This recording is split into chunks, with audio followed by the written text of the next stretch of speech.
Continue na natin.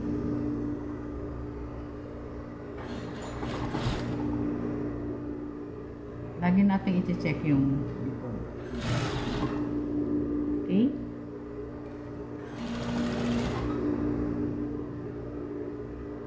I-arrange na rin natin yung kabila.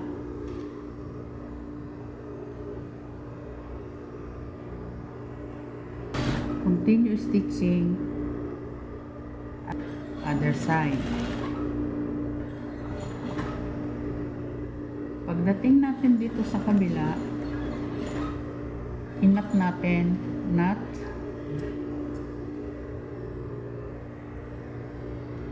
Ito yung isa. Tapos yung kabila.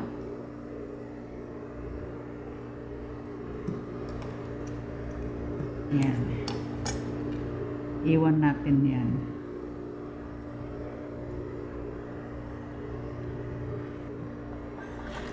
Then continue stitching until the body color.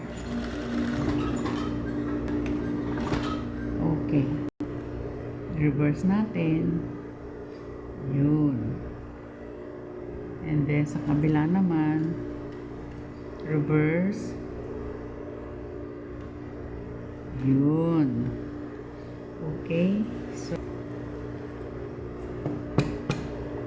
and then i-finish natin para ma-finish yung ninat natin kanina. Inat din natin yung dalawa na katapat. Ayan o. Yung dalawang katapat. Ibaligtad, ma-insert natin. Insert natin yung top collar na mayroong pilon. After pinning, i-baste natin or hand stitching before stitching on the makina. So ito ulit yung kabilang side, inanat natin.